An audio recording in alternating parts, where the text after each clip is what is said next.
नमस्कार दोस्तों, welcome to our YouTube channel magical education once again. आज का हमारा ये वीडियो हिंदी पर है। इस वीडियो में BHU BA, EU BA, UP TET, BEd जैसे एग्जाम्स में पूछे गए कई इम्पोर्टेंट क्वेश्चंस हैं। ये वीडियो हमारे उन्हीं क्वेश्चंस का कलेक्शन है और ये वीडियो आपके एग्जाम के पॉइंट ऑफ व्यू से बहुत इम्पोर्टेंट है, इसीलिए वीडियो को लास्ट तक ज़रूर देखें। हमारे चैनल को लाइक करें, कमेंट करें और सब्सक्राइब करें। और हाँ दोस्तों, अगर वीडियो पसंद आए तो शेयर करना ना भूलें। सब्सक्राइब करने के बाद नोटिफिकेशन बेल ऑन कर दें, इससे आपको हमारे आने वाले और वीडियोस के बारे में नोटिफाई करते रहा जाएगा। तो आइए अपने फर्स्ट क्वेश्चन की तरफ चलते हैं। हमारा फर्स्ट क्वेश्चन है, सूरदास के गुरु कौन थे? और ऑप्शंस देख लेते हैं, रामानंद, रामदास, वल्लभाचार्य, विठलनाथ। तो फ्रेंड्स, सूरदास के गुरु जो है वो वल्लभाचार्य थे, इसीलिए ऑप्शन सी सही होगा। तो फ्रेंड्स याद कर लें, सूरदास के गुरु कौन थे? वल्लभाचार्य। ऑप्शन सी सही है। आइए अब अपने अगले क्वेश्चन की ओर बढ़ते हैं। हमारा अगला क्वेश्चन है, छंद पढ़ते समय आने वाले विराम को क्या कहते हैं? तो दोस्तों, छंद में नियमित वर्ण या मात्रा पर सांस लेने के लिए रुकना पड़ता है। इसी रुकने के स्थान को यति कहा जाता है, इसीलिए हमारा ऑप्शन बी जो है यति वो सही होगा। आइए अब अपने दूसरे क्वेश्चन की तरफ चलते हैं। हमारा दूसरा क्वेश्चन है, जहां वाक्य की गति अंतिम रूप ले ले, विचार के तार टूट जाए, वहां पे किस चिन्ह का प्रयोग किया जाता है? ऑप्शंस हैं योजक, अल्प विराम, उद्धरण चिन्ह, पूर्ण विराम। तो फ्रेंड्स, जहां वाक्य की गति अंतिम रूप ले ले, विचार के तार टूट जाए, वहां पर पूर्ण विराम का प्रयोग किया जाता है, इसीलिए हमारा ऑप्शन डी पूर्ण विराम सही होगा। आइए अब अगले प्रश्न की ओर बढ़ते हैं। हमारा अगला प्रश्न है, अमर्ष क्या है? तो दोस्तों, मन में आने जाने वाले भावों को संचारी भाव या व्यभिचारी भाव कहते हैं और संचारी भाव की कुल संख्या कितनी होती है? 33। तो अमर्ष भी एक प्रकार का संचारी भाव ही है, तो इसीलिए हमारा ऑप्शन बी एक संचारी भाव सही होगा। आइए अब अपने अगले प्रश्न की ओर बढ़ते हैं। हमारा अगला प्रश्न है, कबीर दास की भाषा कौन सी थी? तो फ्रेंड्स, कबीर दास की भाषा सधुक्कड़ी थी, तो इसलिए हमारा ऑप्शन डी सधुक्कड़ी सही होगा। आइए अब अपने अगले प्रश्न की ओर बढ़ते हैं। द्रौपदी का चीर का क्या अर्थ है? ऑप्शंस देख लेते हैं, नारी का अपमान करना, शर्मनाक कार्य, कभी समाप्त ना होना, सुंदर स्त्री। तो फ्रेंड्स, ये जो द्रौपदी का चीर, यह एक मुहावरा है और इस मुहावरे का अर्थ होता है कभी समाप्त ना होना, इसलिए हमारा ऑप्शन सी सही होगा। आइए अब अपने अगले क्वेश्चन की तरफ चलते हैं। हमारा अगला क्वेश्चन है, कूपमंडूक होना का क्या अर्थ है? ऑप्शन देखिए, कुएं में गिरना, मूर्ख होना, मात देना, सीमित ज्ञान या सीमित अनुभव होना।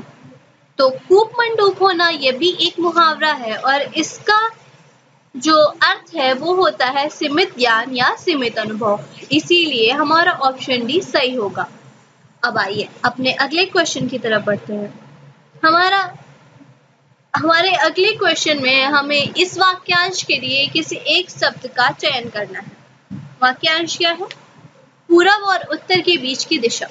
तो फ्रेंड्स, पूरब और उत्तर के बीच की दिशा को क्या कहते हैं? ऑप्शंस देखते हैं, आग्नेय, ईशान, वायव्य, नैऋत्य। तो फ्रेंड्स, पूरब और उत्तर के मध्य की दिशा को ईशान कहते हैं, इसलिए हमारा ऑप्शन बी सही होगा। अब चलिए अपने अगले प्रश्न की ओर बढ़ते हैं। हमारा अगला प्रश्न है, वलय शब्द का अर्थ चिन्हित कीजिए। तो फ्रेंड्स, वलय शब्द का अर्थ हमें पता लगाना है। ऑप्शंस देखिए, वृक्ष की छाल, गोलाकार घेरा, मृग छाल, आवरण। तो फ्रेंड्स, वलय जो शब्द है इसका शाब्दिक अर्थ गोलाकार घेरा होता है, इसीलिए हमारा ऑप्शन बी जो है वो सही होगा। आइए अब अपने अगले प्रश्न की ओर बढ़ते हैं। हमारा अगला क्वेश्चन है, नीचे दिए गए शब्दों में से अव्ययी भाव समास का चयन कीजिए। तो फ्रेंड्स, अव्ययी भाव समास क्या होते हैं? वो समास जिसका पहला पद अवयव या प्रधान हो उसे अव्ययीभाव समास कहते हैं। इसीलिए जो हमारा ऑप्शन बी यानी कि आजीवन है वो सही होगा। आइए अब अपने अगले प्रश्न की ओर बढ़ते हैं। हमारा अगला प्रश्न क्या है? ठीक समय पर आ जाना इस वाक्य में कौन सा कारक है? तो वह कारक जो क्रिया के समय, स्थान, अवसर आदि का बोध कराए उसे कौन सा कारक कहते हैं? अधिकरण कारक। तो ऑप्शन डी अधिकरण सही होगा। आइए अगले क्वेश्चन की ओर बढ़िए। मंदिर मंदिरा युग्म का उपयुक्त अर्थ वाले युग्म कौन सा होगा? हमें मंदिर मंदिरा युग्म का अर्थ वाला युग्म ढूंढना है। ऑप्शंस क्या है? पूजा घर, पुजारी घर, सवारी, गुफा, बड़ी गुफा, देवालय, अश्वशाला। तो जो मंदिर है उसका अर्थ होता है देवालय और मंदिरा का अर्थ होता है अश्वशाला। इसीलिए ऑप्शन डी यानी देवालय और अश्वशाला सही होगा। आइए अब अपने अगले प्रश्न की ओर बढ़ते हैं। तो अगला प्रश्न है निम्नलिखित में मिश्र वाक्य क्या है? तो फ्रेंड्स ऑप्शंस क्या है? मेरे आते ही वर्षा होने लगी, उसके जाने के बाद वर्षा होने लगी, वह घर से निकला और वर्षा होने लगी, जो ही वह घर से निकला वर्षा होने लगी। तो मिश्र वाक्य क्या होते हैं?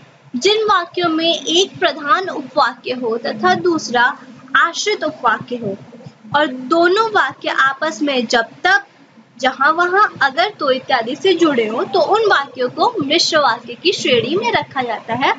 इसलिए हमारा ऑप्शन डी जो ही वह घर से निकला वर्षा होने लगी सही होगा। अब चलिए अगले प्रश्न की तरफ। अगले प्रश्न में एक काव्यांश दिया गया है और इसी काव्यांश के ऊपर आधारित कुछ क्वेश्चंस आएंगे और हमें उस क्वेश्चन को आंसर करना होगा इस काव्यांश पे। तो काव्यांश क्या है? आज बरसों बाद उठी है इच्छा, हम कुछ कर दिखाएं, एक अनोखा जश्न मनाएं, अपना कोरा अस्तित्व जमाएं। आज बरसों बाद सूखे पत्तों पर बसंत ऋतु आई है, विचार रूपी किलियों पर बहार खिल आई है, गहनता की फसल लहलहाई है, शायद इसी कारण आज बरसों बाद उठी है इच्छा, हम कुछ कर दिखाएं, अपना कोरा अस्तित्व जमाएं। आइए अब हम अपने प्रश्नों पर चलते हैं। तो हमारा पहला प्रश्न है कि कवि के मन में क्या इच्छा उत्पन्न हुई है? ऑप्शन देखिए।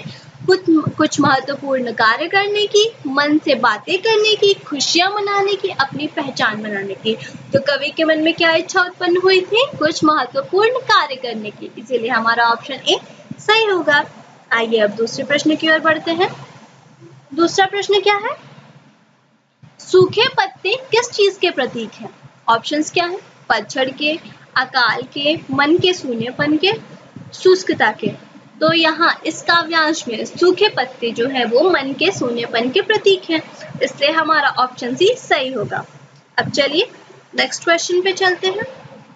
हमारा नेक्स्ट क्वेश्चन है किन कलियों पर बहार का आगमन हुआ है? काव्यांश के अनुसार किन कलियों पर बहार का आगमन हुआ है? ऑप्शंस देखिए। भाव रूपी कलियों पर, विचारों की कलियों पर, छोटी नई कलियों पर, शुष्क कलियों पर। तो हमारा जो काव्यांश के अनुसार विचार की कलियों पर जो है वो बहार का आगमन हुआ है, इसलिए ऑप्शन बी सही है। अब चलिए नेक्स्ट क्वेश्चन की ओर बढ़ते हैं और नेक्स्ट क्वेश्चन है गहनता की फसल से कवि का क्या आशय है? गहनता की फसल से कवि का क्या आशय है? ऑप्शंस क्या हैं? विचारों में परिपक्वता, अपना अस्तित्व, लहलहाती फसलें, विचारों की गंभीरता। तो यहाँ पे गहनता की फसल से कवि का आशय विचारों में परिपक्वता है, इसलिए हमारा ऑप्शन ए सही होगा। आइए अब अपने नेक्स्ट क्वेश्चन की ओर बढ़ते हैं। इस क्वेश्चन में हमें जो रिक्त स्थान यानी कि खाली स्थान दिए गए हैं वहां पे इनमें से जो भी ऑप्शन सही हो उसको लगाना है। तो हमारा वाक्य पढ़िए। रामू की डैश केवल इसीलिए हुई क्योंकि राजीव उसकी डैश अधिक बुद्धिमान है। अब इन दो डैश की जगह हमें कुछ ऑप्शंस में से वर्ड भरने हैं। आइए ऑप्शंस पढ़ते हैं। पहला ऑप्शन है अपेक्षा अपेक्षा, दूसरा अपेक्षा उपेक्षा, तीसरा उपेक्षा अपेक्षा, चौथा उपेक्षा उपेक्षा। तो हमारा ऑप्शन सी उपेक्षा अपेक्षा सही होगा, यानी कि रामू की उपेक्षा केवल इसीलिए हुई क्योंकि राजीव उसकी अपेक्षा अधिक बुद्धिमान है। आइए अब अगले प्रश्न की ओर बढ़ते हैं। अगले प्रश्न में हमें सही अलंकार का पता लगाना है। तो चलिए पंक्ति पढ़ते हैं। पानी विच मिन प्यासी, मोहे सुनी सुनी आवे हासी। ऑप्शंस क्या है? विभावना, अतिशयोक्ति, विशेषोक्ति, उपमा। फ्रेंड्स, यहाँ पे विशेषोक्ति अलंकार है, ठीक है, तो इसीलिए हमारा ऑप्शन सी सही होगा।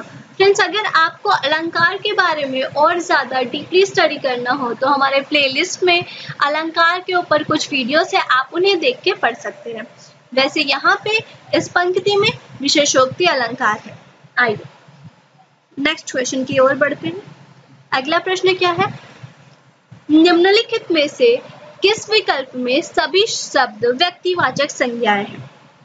ऑप्शंस क्या है? राम, रामचरितमानस, गंगा, कृष्ण, कामायनी, मिठास, लखनऊ, आम, बुढ़ापा, ममता, वकील, पुस्तक। तो ऑप्शन ए जो है हमारा राम, रामचरितमानस और गंगा, यह सही है। फ्रेंड्स, अगर आपको संज्ञा के बारे में भी जानकारी लेनी है तो आप हमारे प्लेलिस्ट से संज्ञा की वीडियो देख सकते हैं, वहां पे आपको इसके बारे में अच्छे से बताया जाएगा। अभी यहाँ के लिए ऑप्शन ए जो है वो हमारा ऑप्शन सही है। चलिए नेक्स्ट प्रश्न क्या है? निम्नलिखित में से क्या गंगा का पर्यायवाची नहीं है? देखिए, गंगा का पर्यायवाची नहीं है। ऑप्शंस मंदाकिनी, भागीरथी, कालिंदी, सुरसरिता। तो जैसा कि हम सब जानते हैं, मंदाकिनी, भागीरथी, सुरसरिता आदि गंगा के पर्यायवाची शब्द है, तो एक ही बचा कालिंदी, यानी कि ऑप्शन सी जो है वो सही होगा। आइए नेक्स्ट क्वेश्चन की ओर बढ़ते हैं। सही वर्तनी का चयन कीजिए। इसमें से हमें बताना है कि कौन सी सही वर्तनी है। ऑप्शंस क्या है? अवनति, श्रृंगार, मुश्किल, मातृभूमि। तो इसमें जो ऑप्शन बी है श्रृंगार, इसकी ही वर्तनी सही है, बाकी तीनों की वर्तनी गलत है। चलिए अब हम अपने अगले प्रश्न की ओर बढ़ते हैं। अगला प्रश्न क्या है? समूहार्थक शब्द चिन्हित कीजिए। समूहार्थक शब्द चिन्हित कीजिए। ऑप्शंस क्या है? पुरुष, मनुष्य, स्त्री, भीड़। तो शब्द भीड़ जो है वो समूह को दर्शाता है और बाकी सब नहीं। पुरुष तो एक ही पुरुष, स्त्री एक ही स्त्री, मनुष्य। अगर हम ऐसे बोले तो किसी एक ही के बारे में सोचेंगे, पर जब कोई भीड़ बोले तो हमारे दिमाग में भीड़ का एक चित्र बन जाता है, इसीलिए ऑप्शन डी भीड़ जो है वो समूहार्थक शब्द। ठीक है, आइए नेक्स्ट क्वेश्चन की तरफ बढ़ते हैं। नेक्स्ट क्वेश्चन क्या है? आंशिक शब्द में प्रत्यय क्या है? ऑप्शंस अ, क, एक, शिक। तो फ्रेंड्स, जो शब्द अंश शब्दों के अंत में जुड़कर उनके अर्थ में परिवर्तन लाते हैं वे क्या कहलाते हैं? प्रत्यय कहलाते हैं। और शब्द आंशिक में जो है एक, वो प्रत्यय है, इसीलिए ऑप्शन सी एक सही होगा। तो फ्रेंड्स, ये आज के हमारे इतने क्वेश्चंस हो गए। अगर आपको ये वीडियो पसंद आया हो तो लाइक ज़रूर करें, कमेंट करें और हमारे इस वीडियो को शेयर करें। और हाँ फ्रेंड्स, चैनल को सब्सक्राइब करना ना भूलें। और अगर आपको ऐसे ही वीडियोस चाहिए तो प्लीज़ सब्सक्राइब कर दें। नोटिफिकेशन बेल ऑन करने से आपको आने वाले और भी वीडियोस के बारे में नोटिफाई किया जाएगा। अगर आपको इस वीडियो से या किसी भी टॉपिक से कोई भी प्रॉब्लम हो तो आप हमें कमेंट करके पूछ सकते हैं, या फिर डिस्क्रिप्शन बॉक्स में हमारी ईमेल आईडी दी गई है, तो आप वहां जाके भी अपने क्वेश्चन लिख सकते हैं। Thanks for watching, keep watching, have fun.